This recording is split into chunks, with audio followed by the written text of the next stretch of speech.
देख रहे हैं नेटवर्क 33 राजकुमार के साथ। तो चलिए बढ़ते हैं आज की कहानी की ओर।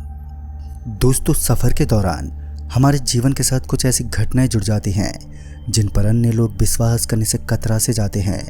उन्हें लगता है कि यह सब चीज़ें बस अफवाह होती हैं, लेकिन इस वाक्य के बारे में वही इंसान समझ सकता है जिसके साथ या तो ये घटनाएं घट चुकी हैं या फिर जिसके दौर में इन घटनाओं ने जन्म लिया है।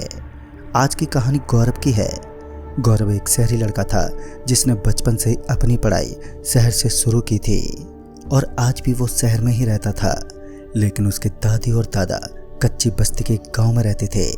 उस गांव का नाम तो हमें ठीक से याद नहीं है, लेकिन माना जाता है कि उस गांव के अंदर शांति का एक अलग ही झंडा लहराता रहता है। उस गांव के सभी लोग मिलजुल कर रहते थे, लेकिन कभी कभी जब इंसान की किस्मत खराब होती है तो उसके साथ कोई भी आप बीते जन्म ले ही लेती है।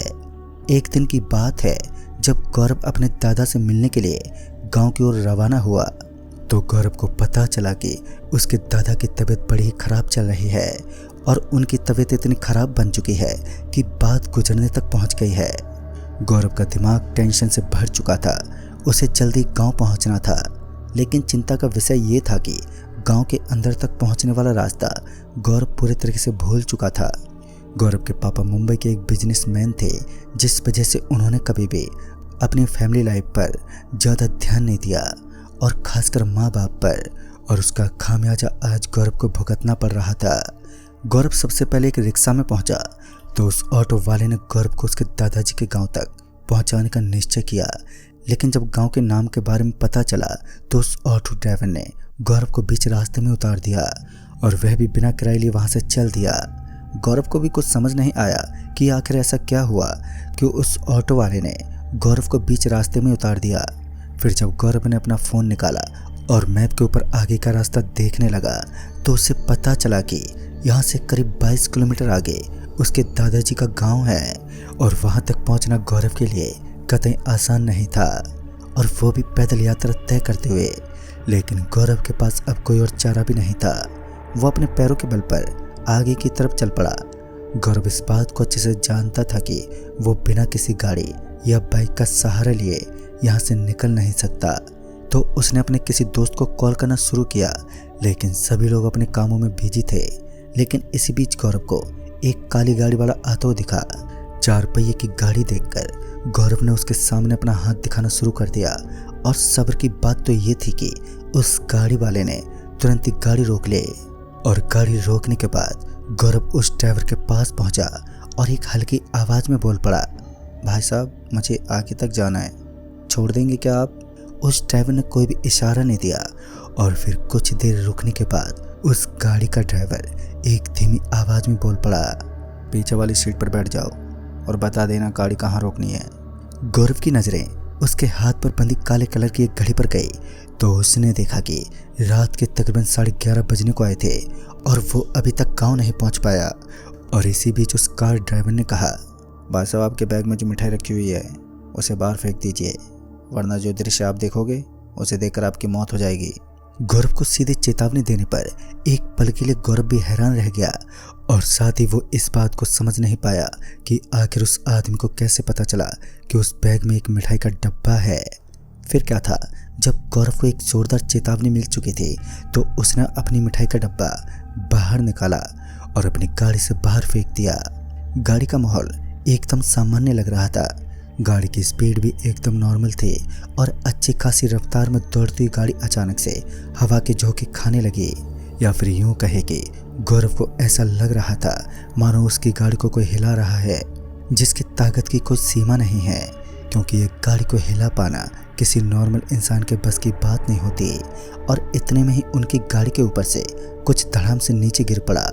फिर जब गौरव ने सामने देखा तो उसने पाया कि उसकी गाड़ी के बिल्कुल सामने काले रंग का एक बड़ा सा जंगली जानवर सड़क पर पड़ा हुआ दिखाई दे रहा था, और जिस जगह पर उस जानवर के पंजे टिके हुए थे तो उसी जगह पर खून के कुछ बड़े बड़े धब्बे उस जगह पर बने हुए थे, जिनसे ये साफ हो रहा था कि इस जानवर ने अभी अभी किसी का शिकार किया है, और ये अपना खाना करने के बाद गाड़ी के ऊपर कैसे पहुंचा होगा यही सब बातें गौरव के साथ साथ उस ड्राइवर के जहन में घूम रही थी।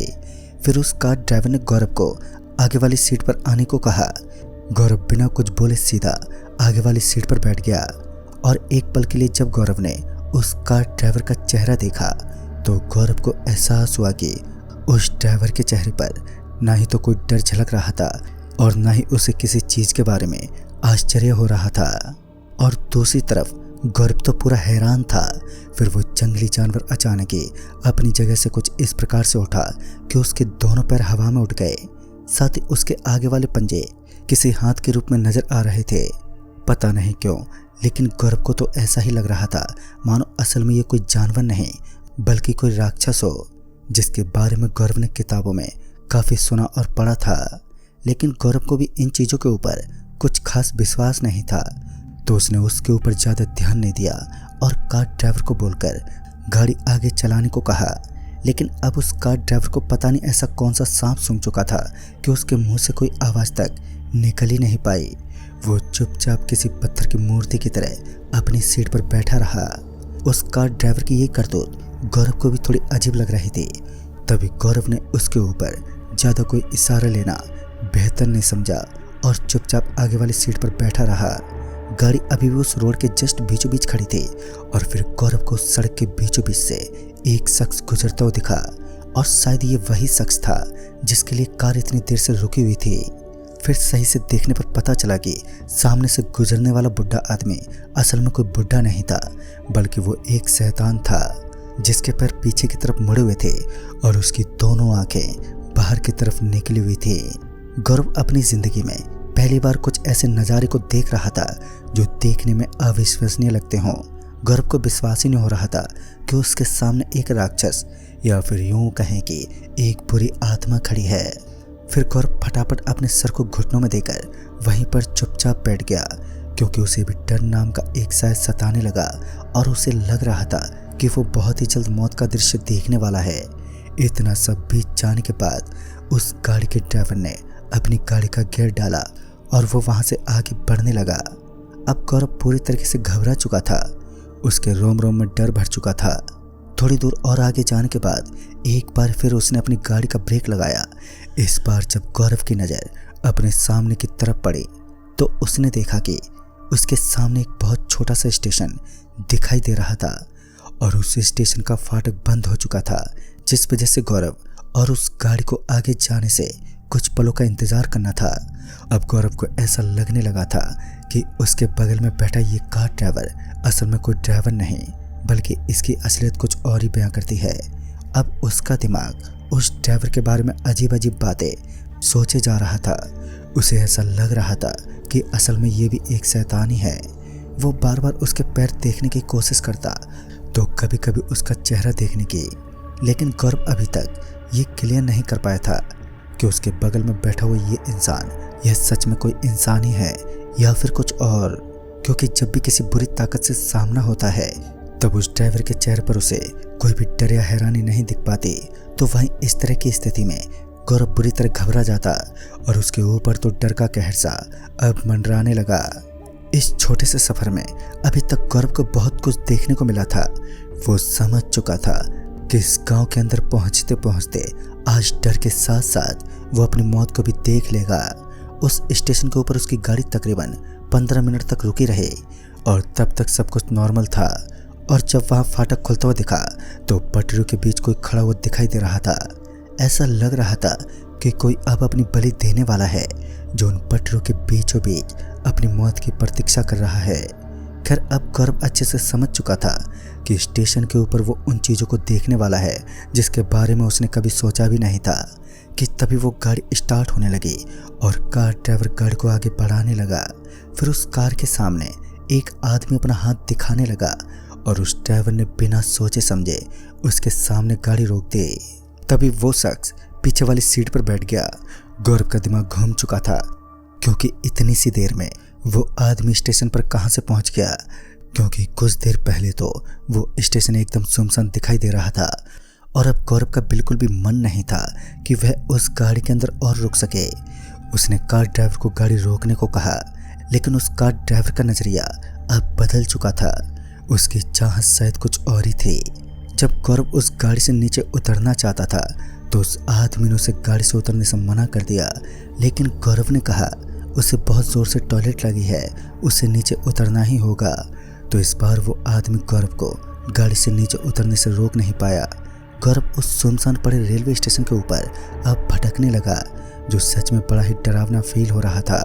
गौरव को लगा कि इस स्टेशन पर पैदल घूमना भी उसके लिए खतरा साबित हो सकता है।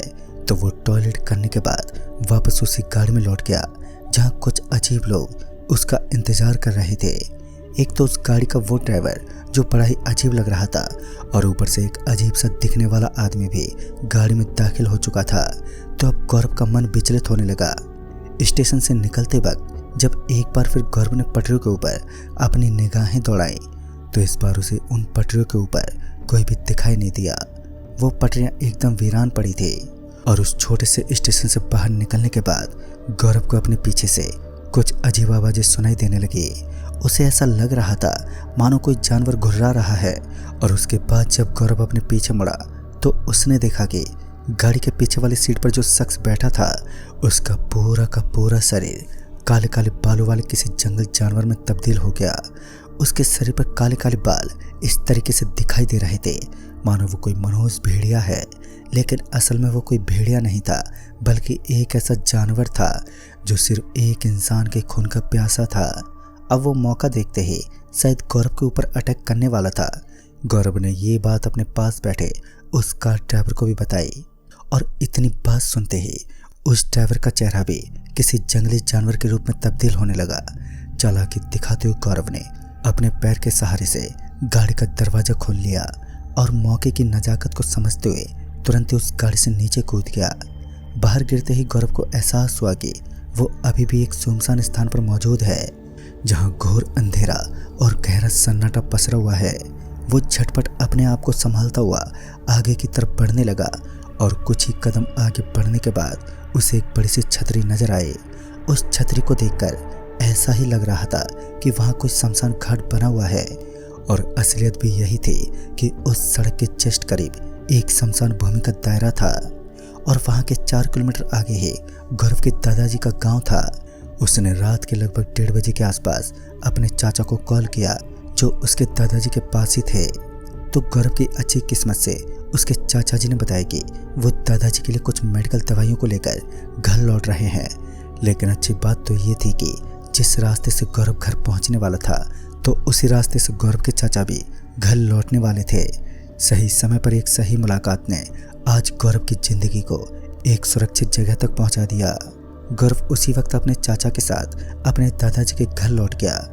फिर उसने पूरी बात अपने सारे घर वालों के साथ शेयर की, मगर कोई भी इन अनोखी चीज़ों के बारे में बेहद कम जानता था जो उस वक्त गौरव के ऊपर दहशत के बादल मंडराने में जुटी हुई थी। मगर कुछ लोग मानते हैं कि उस गांव तक पहुंचने वाला NH63 बड़ा ही खौफनाक है, जहां से रात के समय में निकल पाना एक नॉर्मल इंसान के लिए लगभग नामुमकिन होता है। कहते हैं कि वहाँ की काली शक्तियाँ उस इंसान को बेहद परेशान करती हैं जो अक्सर रात को अकेला गुजरता है। तो दोस्तों, इस कहानी में बस इतना ही। तब तक के लिए बाय एंड टेक केयर।